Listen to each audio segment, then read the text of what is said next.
Hello boys and girls, Steve the Builder here.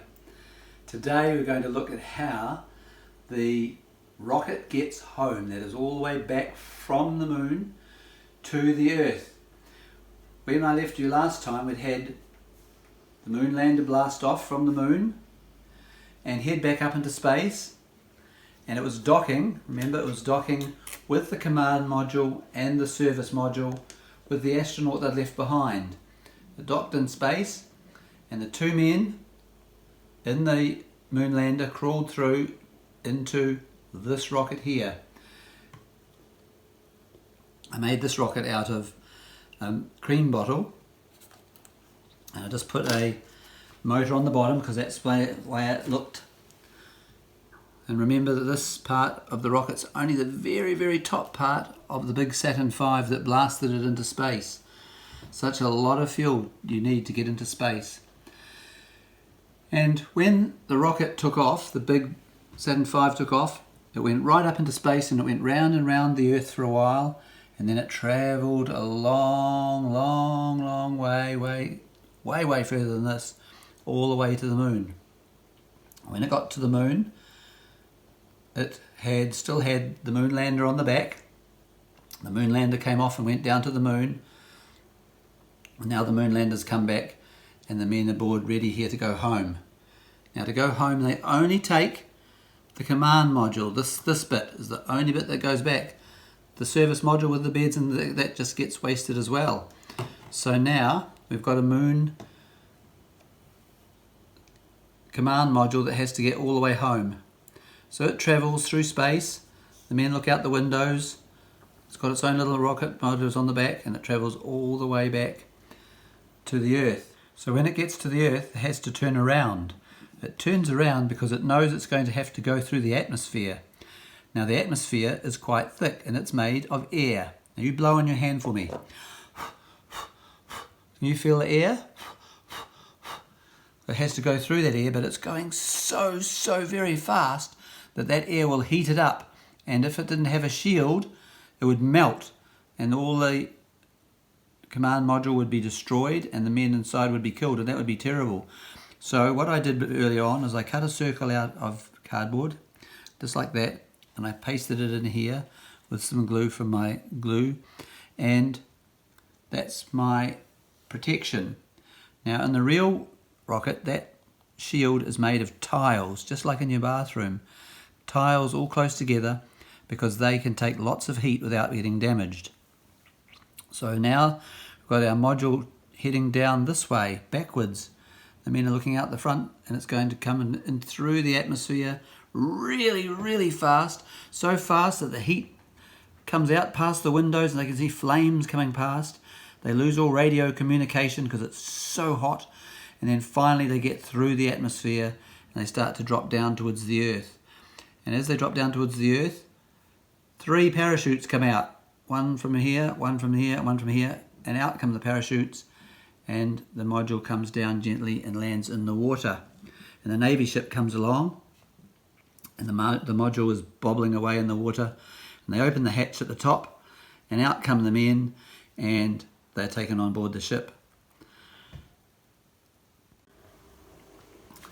So remember this picture of the command module? This one's been used, so you can see it's had a lot of fire on it. And it's been opened, the men have hopped out of it. You can see the little tiny tiles on the bottom that keep it really safe from all that heat. And the parachutes are gone because they've blasted off as it landed. Doors open because the men have got out and gone onto the Navy ship. Now, I'm going to make a parachute for our command module. It's got its little shield. I made it out of a piece of cardboard earlier on, cutting that out and gluing it in. So we're going to just make our parachute out of a tissue because it's very lightweight. So I'm going to peel that open, and then I'll peel it open again, like so. And I pull those pieces apart because I'm going to make not just a little parachute for this, but quite a big one. So I need 4 of these parts, and then I'm going to glue them together. So I'll start here with the first 2. I'm going to use my glue stick. Pop some glue along the edge.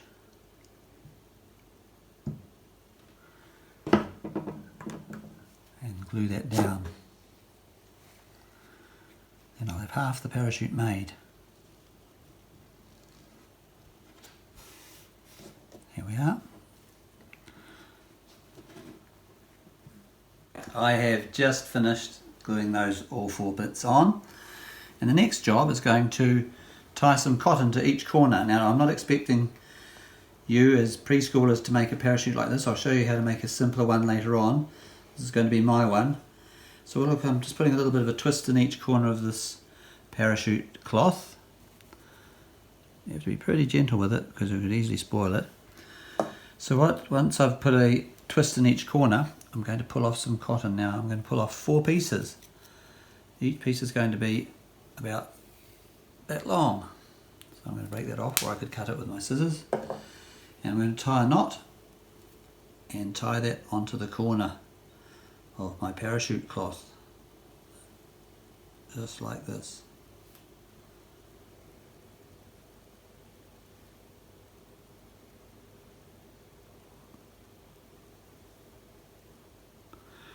I'm going to do that 4 times, and then when I've done it, I'm going to bring up the 4 of them like so and tie them together. So now I've tied a knot, and look, the strings, when you pull the strings up, the parachute comes up, and hopefully it'll open like so when the weight comes on from the command module pulling it downwards. So now I've got to attach it to the command module. So we're going to just take the top off like that, and we're going to put the knot inside with 2 strands either side. I'm going to hold them steady.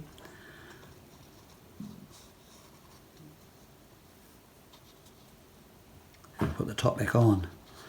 Now it looks like our parachute has come out.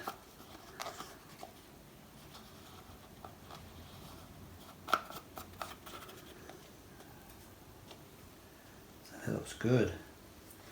So there we are. Let's hold it this way up. And here we have the command module hanging from its parachute, ready to come down. Let's see if it works a wee bit. Oh yes, that's going to work. So let's take this outside, and we'll drop it from a bit further up and see if it comes down and lands beautifully like that. Let's hope it does. Command module parachute opening on its way down. Beautiful landing. Perfect. Well, boys and girls, didn't our parachute fly well and land perfectly, even though it wasn't water? It landed just right. I'm really pleased with that. Now here's a simpler way to make one. I've used one of Linda's old pillow slips, and I've ripped out a piece of cloth that's exactly a square. It might be a bit big, but we'll see. Normally, when I was a boy, we made them out of hankies, and a hanky is a little bit smaller than this. So I'm tying string in each corner, 4 pieces of string, 1 for each corner, and I put them on there, and I just pull the corner through a wee bit. Now remember, you don't have to make one of these either, because this one will be at preschool in a couple of weeks when we go back, and you can play with it there as well. So you can see that Timmy's turned up here. He's wanting to fly this in this parachute. He's a pretty brave sort of fellow, isn't he, Timmy? So we're just going to finish tying this knot. There we go. That's going to be nice and tight. Really need to tie that tight, because otherwise it'll come undone. The parachute won't work. So then we get the 4 pieces together, just like we did with the other. A little bit more robust this time. There's 2 out of 4. These are all the same length, so it should work out. And these 2.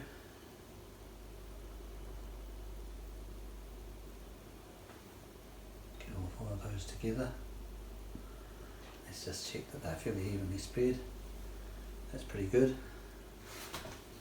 So that looks like it's going to work. So we're going to tie a knot on that. 4 of them together. And then I've got a weight, in this case it's a nut.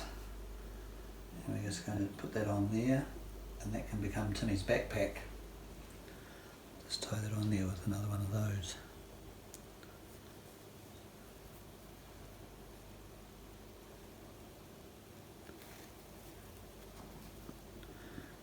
That should be strong enough.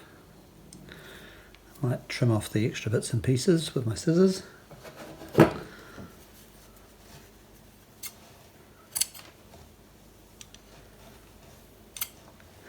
Yeah, what do you reckon, Timmy? You can wear this one.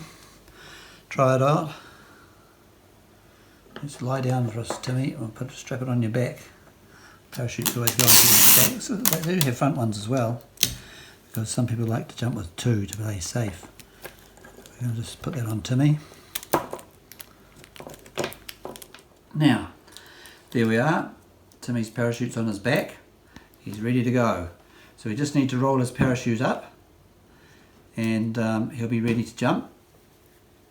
When I was a boy, we used to roll these up really tight, and then we'd throw them up into the air, and then they'd open and float down gracefully to the ground. It was so much fun. I'm hoping Timmy's one will work when we try it out tomorrow. Now, tomorrow, when the second voyage or later voyagers went to the moon, they took a moon rover, like a vehicle, like a car, that they could drive on the moon. So we're going to make one of those tomorrow. And so tomorrow, if you can collect some boxes, maybe a little box like that you could make a car out of, a box like this, toothpaste. I've made my one out of 2 toothpaste boxes. I'll show you that tomorrow. And then some wheels we could put on our little car like so, with a little stick. Tomorrow I'll show you how to drill a hole in here, and I'll also show you in my workshop this wheel cutter. Very, very sharp, and it goes on a big special drill of mine, and we drills down like into the piece of wood like so, drills down and cuts out that wheel. So I'll show you that tomorrow from my workshop. That'll be lots of fun to see that. So until tomorrow, as always, I hope you be good boys and girls for your parents. Look after them, and I'll see you in the morning tomorrow. Bye bye.